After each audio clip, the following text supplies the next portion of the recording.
Hey there, it's Steph. Welcome to the Stef Fox podcast. Hello, everybody. Welcome to the Stef Fox podcast. I am Steph, and I am so grateful today to have a guest that has been a longtime advisor and mentor and friend to me, Ryan Rutan. And Ryan works with startup companies all over the world. And so we're going to have a fun conversation today about what he sees. Most of my listeners come from the beauty space, but guys, you are going to be so inspired by some of the things he has to say. I think probably very relatable, even though different industries. And he works with me, and I'm in beauty. So, hi, Ryan. Welcome. Exactly. I never miss a chance to sit down and have a conversation with a founder. When it's a founder who's also a really good friend of mine, even more fun. So I'm super excited. Thanks for having me on, Steph. Of course, thank you. So I thought I'd kick us off by going right to the meat of like, what do you see gets in the way the most when you're working with founders? What gets in their way the most? Well, they get in their way the Yeah. most, Steph. We know this, don't we? Like we're masters at getting in our own way. But look, I think the thing that I see that kills more businesses, or at least progress within business, it's not bad timing. It's not running out of money. It's founders who fall in love with what they've built before they really understand who they built it for. Right? I see this day in, day out. And I get it. I've done it. Right? This is definitely something that I've fallen in this trap myself.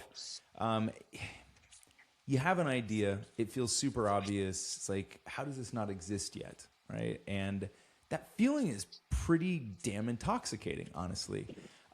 It's also a trap. It's a massive trap because you start making decisions based on protecting the idea instead of testing it.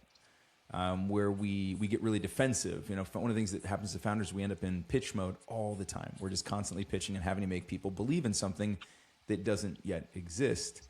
And so we become very defensive about the entire thing. We start hiring people to build it faster instead of talking to customers to see if it matters. By the time the market gives us honest feedback, we often find ourselves in a position where we've got like 6 months of runway left, and nobody wants the product that we've built, right? So the founders who I see conversely who do the best with this, and turn the corner on this are the ones that treat all their ideas just like a hypothesis, right? Not a conclusion. And they go and prove it wrong before they go and build it. And that is always refreshing to see. That represents about 2% of the founders I talk to Yeah. that start with that.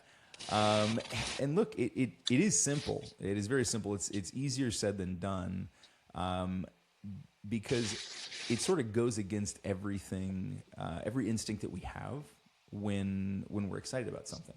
Right? When we're excited about something, we just want to dig in. We want to make it real. We want to tell everybody about it instead of really going and digging in and talking to the people that we think are going to want to use this thing and really understanding their problems and how it would apply to them. So that is probably the number one killer that I see. It's making me think so much about my own previous startup. I may or may So, not have been thinking about some of the things oh, that you did and some of the things that we talked about yes. while I was there. Whoa. Maybe.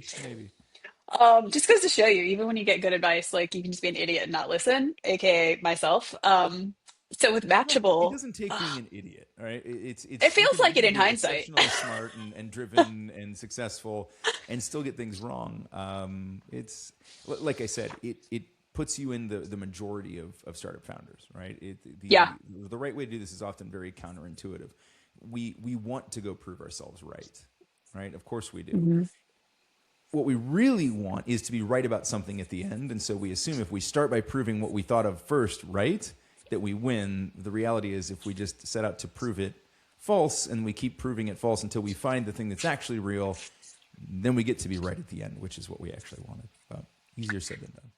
Makes me think about the brick and mortar space, right? Because a lot of my customers in my Yeah. company now are in the brick and mortar space, and when they start their businesses, they are like so inspired. They have the biggest dream, like this is going to be the best hair salon ever. And when you talk to them about what they're going to do different, it typically leans into all the ways they're going to create this radically different customer service experience. Like that's where most of them tend to lean.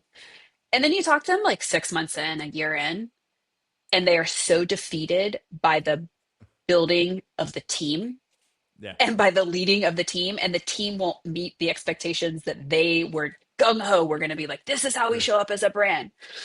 And then they don't hold the people accountable to that. So then of course they're not. Like, it's a disaster. Like, where do you see similarities? Because I know you work with like founders of a lot of tech space and then some brick and Yep. mortar things too. So like, what do you think about that? Like, how is it It same? How's it different? manifests itself differently, but the core problem is the same, which is that they fell in love with an idea, right? In your case, and look, brick and mortar versus startup is quite different in a couple of really important ways. And let me just touch on the one that I think is the most important. If you're building a salon, you've got plenty of other salons you can go and look at as a model, right? It's not the first time this is being done. Now, it's the first time you're going to do it, the first time you're going to do it exactly the way you want to do it, but there is a model there. So I think that in that case, and I like that you picked something so specific. So they're gonna do it with customer service, right? That's their key. The customer experience is going to be different, and so they fall in love with that idea, and they're like, it's going to be different here, and we're going to do something different. Within a startup company, everything is different in most cases. You're doing something that's truly never been done before, which doesn't necessarily make it easier or harder, right? It is very different.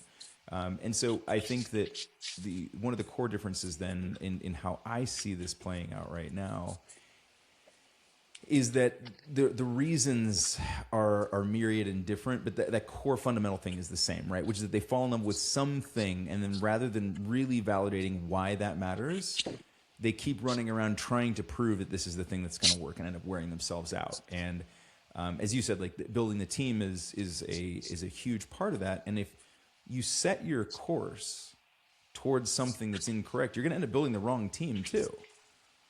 And then what invariably happens, you go, oh, well, we're kind of used to this team now. So, one of my least favorite words in all of startupdom is the pivot. We're going to pivot. Is this a G, a PG, PG-13, or an R-rated podcast? We can go R-rated. Okay, because all pivot means in reality is you built the wrong shit first. That's all that means. It's a really nice way of saying it. That's all that means. What ends up happening then? So we fall in love with this idea, and we go and we try and build. We build a team around it. We build product around it. We build marketing around it. We build all this stuff around this, only to finally find out that the market doesn't really want that. There's this other thing that they do want. So then we start to pivot, and we start to shift towards that. This is where I see the team component really, really start to hurt startup companies, because instead of looking at that and going, well, geez, the team that we built was intended to do this thing, but now we're going to do something entirely different or significantly different, they don't retool the entire team. They just ask the team that they built with this other purpose in mind to do something entirely different, right? Sorry, gang, nobody likes baseball. We're going to play soccer now. And these guys are like, I have to hit it with my foot? And they're like, yeah, you got to hit your foot now.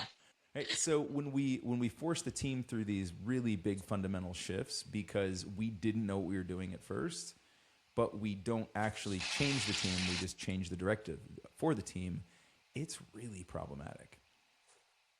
I actually see that happening right now in the beauty space in a way that, like, not that they can change the team because, like, here's the hairdressers, but what happened back in 2020, a lot of business owners in the beauty space started saying yes out of fear to every demand the workforce had. Yes, Oh, you can wear whatever you want. Yes, you can work whenever you want. Charge whatever you want. Like, it was like a free for all out of fear that someone will quit. Now, what they also did was they dialed back all performance and development coaching. And so they've made it feel pretty good to the hairdresser for the yeah. last 5 or 6 years. But to the business owner, they're looking at their revenue, they're looking at like they're going, we're not growing. And in fact, they're only achieving growth through price increases. Transactions as a whole across the industry are actually down, and then frequency of visit is down. And now it sounds like this. I've been lax for too long. Like, we got lax at COVID, and like, I'm going to tell them, like, you guys got to work harder, right? You got to Now dress I'm going to differently. lay You down got the to, law. I'm Now going that to I've come gotten in. really used to this other way of doing Yes. things, now we're That, going to by the way, they change. liked, like, the team liked it. They are like, we're good. We're not double Yeah, booking anymore. We can eat lunch. We love this. But I'm like, oh gosh, please break for a second, business yeah. owner, because you come in like that, it's not going to go well. No, well, they are now stepping in the very bear trap that they set to avoid that in the first place, right? They built their own trap by saying, hey, if we don't give people what they want, they're going to quit. So we get them used to all this stuff. We give them the gateway drugs of happiness, and now we're going to take it away. What do they think is going to happen? Like, Like seems the kind of very obvious thing from you were where we afraid sit. of. Yeah. Yeah. Yeah.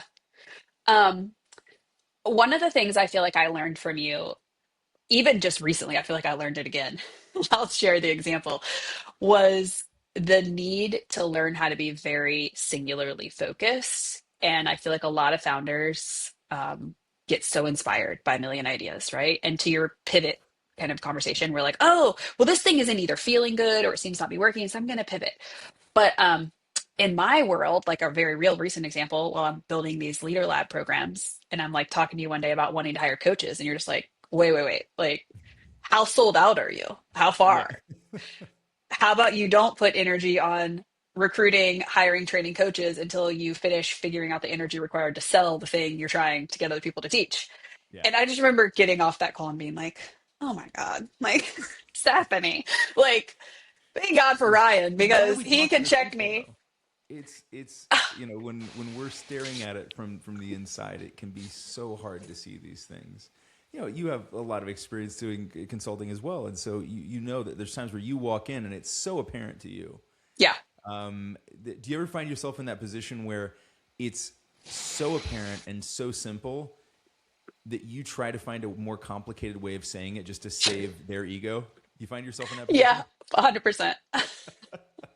That's not one of my favorite spots to be in. I mean, it's nice to have the easy shot teed up for you, but there is something really, really painful about having to be the one that delivers that message. Sometimes I'm just going, "Oh God, how did we not see that?" And I'm like, "Well, you were dug in."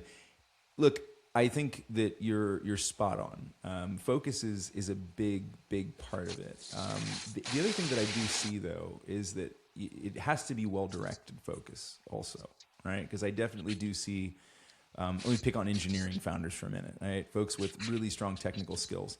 They love to stay on the engineering bench. They never want to leave. They just want to build and tinker and tweak, and just stay in their happy place of building stuff, and never let the market see it until it's too late.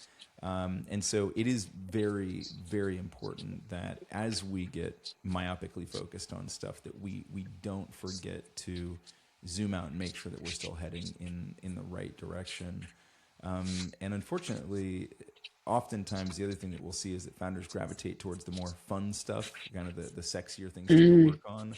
When especially at the early stages, it is that just absolute boring, unsexy stuff that we really have to go and do. Somebody asked me a couple of years ago. Well, I've been asked this a lot over decades now. Like, what's the most important quality of a founder? And my answers changed a lot over the years. I think the more recent one, up until the one I'm going to share now, was a little trite. It was like, resilience or something like that, right? Something just like absolute fortune cookie level nonsense. What I believe it actually is the ability to zoom in and get really focused on stuff, but know when, and to be able to do it on a really short interval, zoom back out and make sure that we're actually focused on the right thing. Because I often see founders who are really good at zooming in and just rolling up their sleeves and just doing the tactical stuff and doing the digging. But they forget to zoom back out and make sure that they're still digging in the right direction. All of a sudden they find out their trench went to Albuquerque instead of wherever it was Bugs Bunny was trying to get to. So I think that is super important. Now back to the unsexy stuff, the direct conversations, the manual sales, the obsessive iteration on just a single channel is what builds the foundation. Unfortunately, I see founders skip this all the time. Maybe go raise a bunch of money in the name of scale, and then do nothing more than light a bunch of money on fire at scale, which is tough, right? And I watch founders who just do that boring work first, figure out the underlying engine down to that unit economics level. Here's how we go find one customer. Here's how we make them into a customer. Here's how we get them to buy again. They know what works, and then they scale that. You've probably heard me harp on this before, Steph, but the effectiveness versus efficiency. Right? At the early stage, I am absolutely adamant about this. We must do the things that are effective first before we start thinking about efficiency, because it is really easy to scale things like confusion. Right? We can just, or Seriously. bad messaging scales really quickly. You can scale a bad advertising campaign and bad spend just as easily as you can scale A good one, actually, probably more easily. And so it's really about figuring out what really works. And the pattern is really consistent and true when I look at it at scale, to the point where I think it's probably a rule. You have to earn the right to scale, right? I see this day in, day out, talk to thousands of founders a year. And it is very apparent 9, 12 months in which ones are primed for scale, which ones have earned the right to scale, and which ones are just demanding that be true. I love earn the right. I use that with my leadership work all the time. I'm like, look, you got to earn the right to give feedback. You got to earn the right to grow people. Like, it's just so true. And it's making me think about it in beauty. One of the biggest challenges that salons face, these aren't new founders. They've been in business even 5 years, 10 years, 20, 50, 40. I mean, all over the board. Sure. But the way that people find hair salons has changed. Sure. And they haven't. Like the business owner. And so like the short summary of that is it used to be pretty much referral. Like somebody you knew had a hairdresser and you're like, oh, go see this person. And really salons were like, how do we grow and market? No one ever asks me for recommendations on that. No, you don't get that question. I have no idea why nobody wants to know who my stylist is. So that used to be the way, right? It was like, oh, we just referral cards. That's all we do. Yeah. But that's still when I talk like solving this transaction piece, right? That is a big challenge in beauty right now. I'm like, what are you guys doing? Oh, referral cards. I'm like, okay, what's going on in your digital world? Because that's where people find you. And like the next easiest yes is like, well, we have Google reviews, right? Our software pushes them to go, okay. And so there is this resistance to looking at new things. And it made me think about your efficiency piece. It's almost like it doesn't matter if you're 5 years in or 50.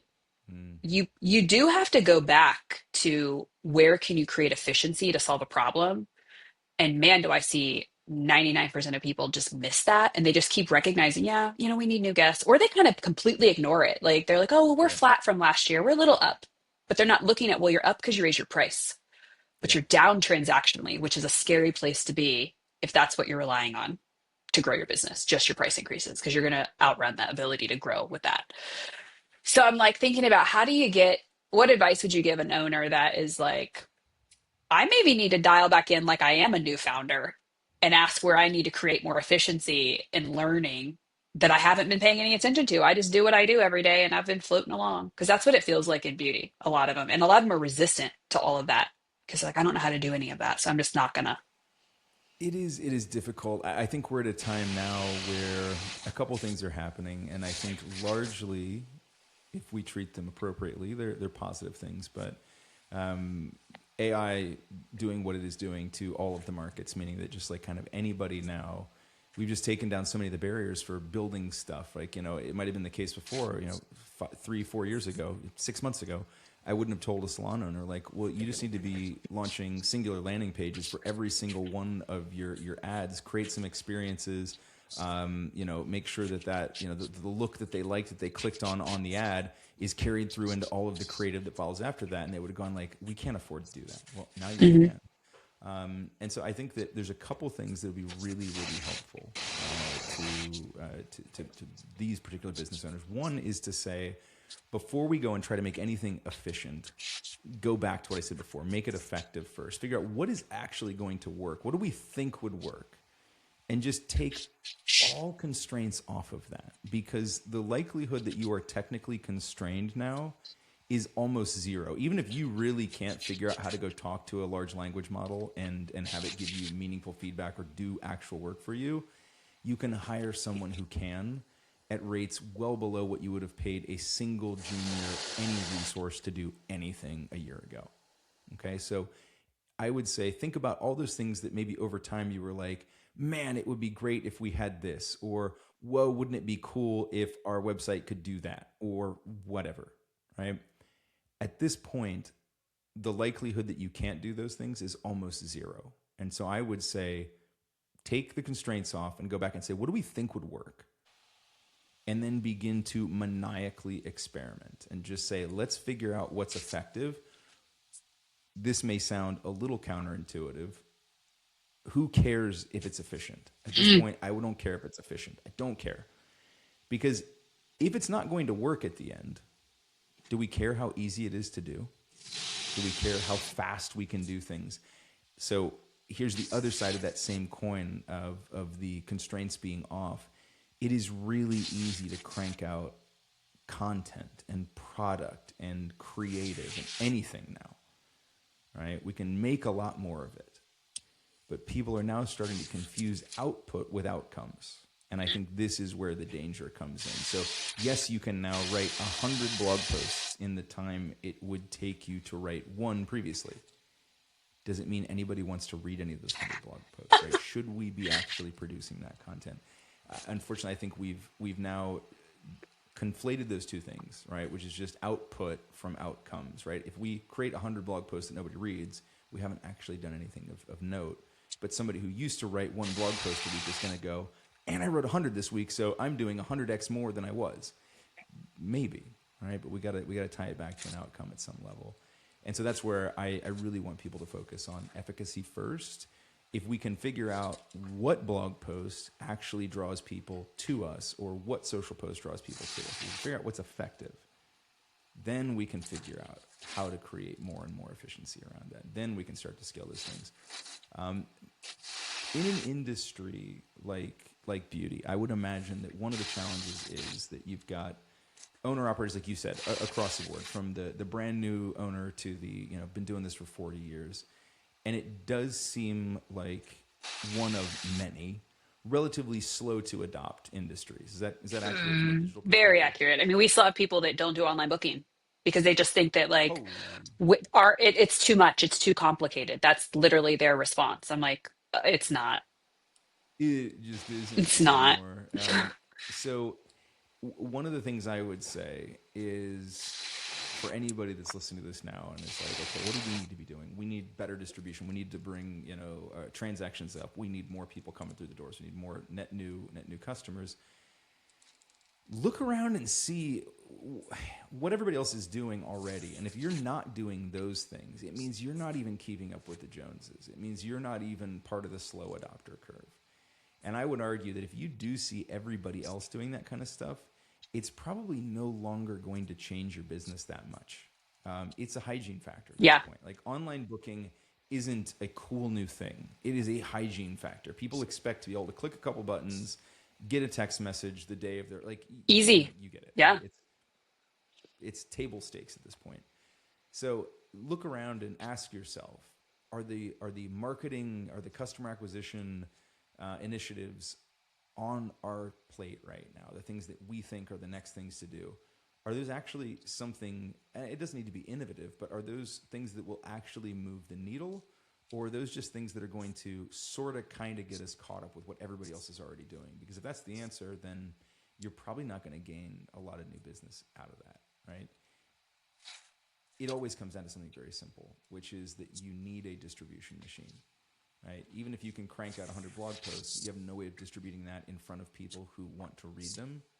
Doesn't matter, right? You can have the best stylist in town. If you don't have a way of putting that out in front of a public who needs a good stylist, then it doesn't matter, right? So distribution is still going to be core, right? A great product with no path to the customer, probably most pejoratively, would be called a hobby, right? Or it's just at least a struggling business. And unfortunately, like, I've watched incredible, like, genuinely better products lose to mediocre ones who just had better distribution. And I've watched this play out over and over and over again. The founders who figured this out early, like before they even have finished product, those are the ones that compound fast, because every customer teaches you something. Every conversion tells you what's actually working. And you're building that engine in parallel with building the thing. Now, in the case of a salon, that's probably a little bit different, but I would say, rather than building product, you're building new marketing channels, you're building new outreach, you're building new retention products, and we can treat those like products within the salon. Yeah. And Well, we have these kind of two competing realities right now, honestly, in beauty, where like there is a need for a different kind of distribution where you have to pick up marketing has to be different, or you're yeah, average and you're not going to grow. And we just see that. I mean, we have industry data that's pulling from all the major softwares where they're compiling this aggregate data to say, like, yep, frequency of visits down, transactions in salons down. And as I said earlier, like, price has gone up, well, the competing piece of learning how to like, I got to learn how to market, but I also have to ask myself, what are we doing to actually make it worth these astronomical prices in the consumer's view, right? Like consumers are Yeah. not used to paying what they're paying now for beauty. Like it, salons did 20% price increases almost annually since COVID.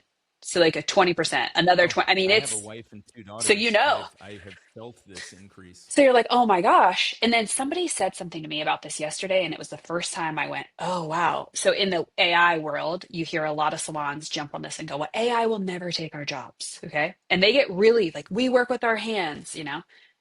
And then this person was like, yeah, but it will take your customer's job. Yeah. And I was like, oh my gosh, that's like a mic drop moment because I'm like, what are you doing that makes them think that your already in their mind expensive experience should still be paid for when AI does take a good chunk of their jobs and they're trying to navigate what that looks like? Yeah. Yeah, that's the thing. When we were hearing this quite a bit, I was on a panel a couple of months ago, and that was one of the questions that came up. It was like, well, what about service-based businesses? Those will be safe, right? And I said, like, look, the service-based business might not go away, but similarly to what you were saying, like if we were looking at, like, they were using the example of a plumber, and I said, okay, sure, plumbing will continue to be a thing, but will people adding additional dwelling units and building massive houses when the economy is starting to tank because people are losing their jobs, right? When all of your clients are losing their jobs, phase one is you just get paid for the basic stuff now. Yes, if there's a massive clog, you're still going out to do that, but you're not getting your bread and butter business anymore, which is like doing bathroom remodels or whatever else. That's just phase one, though, Mhm. because phase two is at some point, those customers of yours who lost their job and now need something are going to start looking around. And guess what?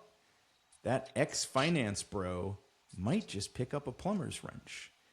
All he has to do is upskill to the point where he now knows how to do plumbing. He probably has a full 4-year degree, maybe a master's, probably lots of people skills and soft skills that maybe you haven't picked up during plumbing, right?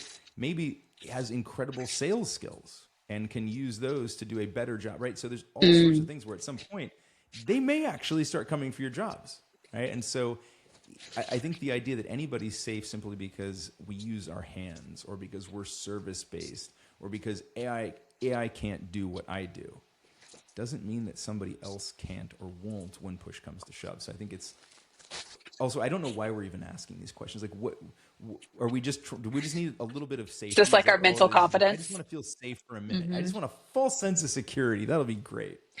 I'm thinking about like the AI reality of how easy it is now to be like, yep, AI wrote that. Like you see people post Yeah, and it's like such a, for me, I'm just like, I don't even need to read that anymore. Kind of to your previous, like, do you write one blog or 100?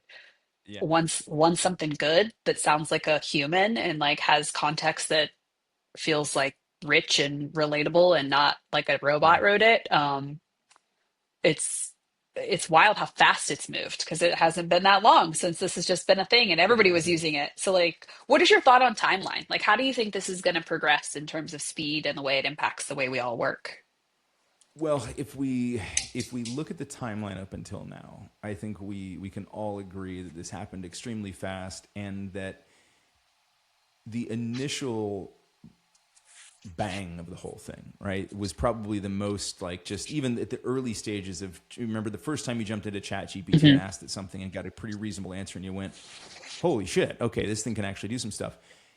That was a huge moment, but I think most of us have probably lost the sense of velocity that's there, and it's actually increasing, right? Like the rate of change now, in terms of what the capabilities are and how much greater they're getting, is increasing right now. So we're seeing newer, bigger, more like quantum level leaps, in terms of capabilities, week over week over week. Whereas, we went 3 to 6 months before that first release turned into the second release, and it could do something marginally better that honestly most users wouldn't even notice. But the fact that I can now sit down and literally just talk to, using my microphone, talk to Claude Code and ask Claude Code to build me a landing page that will do the best it can to match up to the code base that we already use on startups.com and tie into our backend database and utilize our style guide and then it just goes and does it. And 8 minutes later, not 8 days later, right? That's nuts. Yeah. I used to ship code 25 years ago. All right. I ship code again. Why? Because I can now. Yeah. Those shackles are off. I am now completely opened up to being able to do whatever kind of work I want to do. Now, that ties back to something I said earlier, which is we do have to be careful there around confusing output with outcomes, because I've definitely built a ton of stuff that I won't use. Now, some of that was in the name of learning, and some of that's fine. But I sort of started trying to coin a phrase the other day. You've heard like vibe coding and vibe this and vibe that. Well, I've now started talking about vibe bloating, which is just the sense that now we can build so much stuff so easily that we're just starting to get really bloated. Like we have way too many features, way too many blogs, way too many podcasts, way too much of everything. And the signal to noise ratio is moving in the wrong direction. We got a ton of noise and very little real, clear quality signal coming from places we used to think we could trust it from. Well, and it just makes me think about the dopamine hit that people, especially in the founder space, look for when it's like you built something so cool. And like we're just always chasing the next vision of what we think is the next coolest thing, which is why we pivot as much as we Yep. do, right? Or like fail to get focused.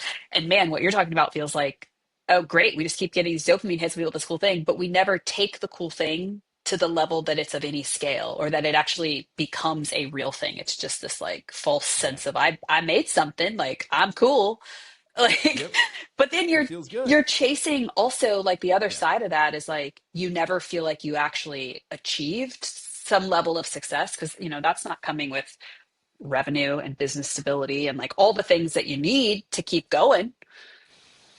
And I think it can really obscure the actual signals. I think the problem is now it's so easy to create smoke Mm, that we can no longer see what's actually going to catch fire. And I would argue that there's two things. You said you laid out one of them very clearly, which is that we never then take things on to like where they need to be. We don't take them far enough. I'm going to take a slightly different angle on that and say yes, and part of that is because the barriers are now so low to building that we think a lot less before we begin building. It used to be because we were so resource constrained, we had to really think like before I dedicate my 4-person dev team and $150,000 worth of person hours to this, is this really what we want to go build? yeah. Now that I can be like, Claude will do it. I just push a button and it goes, right? I don't even have to push buttons. I just literally just talk to it. And so I think that some of the decision cycles that were there because we were forced to be more cautious with our resources have killed the upfront thinking that went into it. It reminds me of when we went from verbal communication where you're standing in front of someone and you have to see the reactions to email communication where you can sort of say what you want and you can be a little bit more brave about it, to when we went to but you still thought through it. Like an email, generally speaking, I mean, to this day, when I get an email from somebody, it generally is relatively complete sentences and complete thoughts. Contrast that with any text-based, whether that's Hey yo. WhatsApp, Slack, SMS, it's like half sentences, Yeah. emojis. It's just nonsense because it's this ping pong of conversation where we're just batting stuff back and forth. So very little like full thought goes into it before we start to just hit send, hit send, hit send. I asked my daughter about this a few days ago. I was like, is this like a thing with you guys where you just write like a couple of words and then just hit enter, whether that's the end of the thought or not? Like there doesn't seem to be any sense to when you're actually sending me these messages. Like, I never thought about it. And I was like, okay, that confirms. Yep. That's exactly what I thought. Yep. Um, my brother works for his father-in-law who owns about 20 car dealerships. And I was thinking about this, like the Claude and AI reality. So he runs their service department leaders. That's his job, Okay. right? So every location has a service lead, and part of service is managing parts. So Okay. you ship in parts when somebody's car has a problem, and then maybe they don't decide to do the repair. or, Uh-huh. they don't bring the car in. So you end up with this inventory of parts that has kind of expiration attached to it. Like it depreciates over time, like cars, they become outdated. So he's telling me about Oh, sure. how there's no system for managing all of these basically depreciating parts that end up just costing them a ton of money and they sit on a shelf. And so he has used Claude to build like a really cool infrastructure to keep track of all these parts that are depreciating because he was trying to teach his team to do it and they just kept flopping. And he's like, we're just still having all this loss, like massive loss. And I'm like, this is so cool. Like this, Right. so cool. Just build what you need. I think that's the thing that I'm loving right now is how often I'm hearing from founders. Well, I was trying to do this thing and I couldn't really figure out, or like it was really tedious, so I just built myself a piece of software. Mhm. Right? Like that's so refreshing to hear. Mhm. Right? It's so fantastic to hear that people are just like, I now have no constraints, and when I see a problem and I want to solve it and I'm not satisfied with the solution, I'll just build the solution for myself. And I think use cases like that are amazing. I think it becomes problematic where when we try to turn every one of those one-off, highly customized, very bespoke pieces of tool, and we're like, I should make this and sell it to every car dealer in the U.S. Right? Because this is what ends up happening. So that would be the founder mentality. Uh-huh. They're like, everybody needs this, and like, do they? Do they need it exactly the way you needed it? I wish this had existed, 15 years ago. This ability, because I remember trying to pick a project management software for our consulting division, something that was flexible enough that could do all the things we needed it to do. And I demoed, I don't know, probably 8 or 9 of these softwares. And then with each of them, it was me bending them to make it kind of do this one little weird edge case thing that I did really need it to do. And still then just having to like slot myself into whatever their framework was at the end and just bend our process to fit the software. And I just remember like steaming about that, just thinking like, God, this would be so much better if it would just do this thing. And then I was thinking about that the other day. I was like, man, I could do that in like 2 hours Right. now. I could just do exactly that Oh my in two gosh. hours, but I'd be 15 years too late. I feel that when I launched Matchable, it was like right when everything with AI kind of like showed up. And I'm like, wow, that would have saved me a lot of money if I would have just did that now and not over the Yeah, last year. that puts you in a fairly large club of people who started coding and spent money and hired people and built MVPs that otherwise could have been stood up Yeah. in weeks. And again, like I want to be careful in that like what you built through that team would have been significantly different than something that a lovable.dev Sure. or a Claude code or whatever could stand up from a one-shot prompt. But boy, would it have been easier to communicate to that team if you could have just been prototyping in a solution like that and then like, okay, guys, now make it do this, but in a way that won't break every time somebody enters a non-standard character into an email field, right? Or whatever the edge Yes. case was. Yes. The rapid prototyping is so cool right now. Like I love that it's like rather than tell somebody here's kind of what I would like it to do, I was like here's exactly what I want it to do. Go play with this, and now you can just take this and make it do a thing. Make it do the thing. Here's the thing I want it to do, and you can see it functioning. Now make it do this within the context of our actual website. Yep. That has made the rate of change significantly different. So one of the things I think is really interesting to kind of bring it back to beauty and kind of close us up is like when I met you and Will, your business partner, it was like under this umbrella of like a community of founders. Sure. And in the beauty space, I find that everyone stays very much in one lane with only other beauty people. And when I chose to step out of that lane and spend time in community with you guys, it was like, holy shit, man. Like the different world that is available that makes you think differently about how you solve problems, about the type of problems people are even solving in the world. Yeah. Like, oh my gosh, like I see so many beauty business owners who I'm like, okay, you're stuck on, you think it's too hard for people to online book. But that's because you're not expanding your own knowledge of what's possible in the world. And so, like, I think Yes. when you look at business owners, whatever, whether you own you're a creator or you have software or you own a brick and mortar, I can't even say how valuable, like the lesson I have learned in like having an expansive community and having mentors, like having people that will say to you, no, Steph, like that's not the way you actually, don't do that yet. Pause. Yeah. Because not enough business owners, I feel like, go after that. Like, Do you feel like it's something that's specific to the beauty industry? Is part of it that they they feel comfortable around other people in the industry, or do they feel uncomfortable around people who aren't in it? What drives it? Because in the yeah. founder space in particular, people do seem to, more so now than like we go back 15 years, certainly not, but in the last 5 years, people are seeking it out. Hmm. They've realized at this the more like the tech startup level, that this is an important thing to be doing. What do you think drives it within beauty? Why are they not seeking this out? I mean, if I was going to be like psychology 101 on this, I would say there could be some deeper, will I fit in other communities? Am I smart Mm. enough for other communities?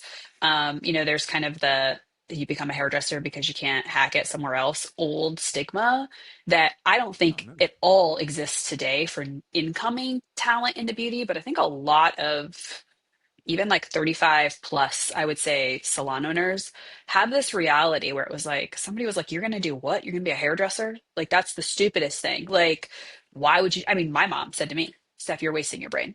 What are you doing? I mean, she was like, and I'm just like, thank goodness there weren't camera phones, dude, because I would have filmed you saying that and show it to you today and you would deny it.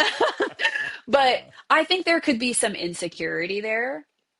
Okay. And just, I mean, insecurity is a big one. We see that even in the like the broader tech founder space. mhm, It has less to do with them seeking it out and more to do with kind of like how they show up and how they participate. sure.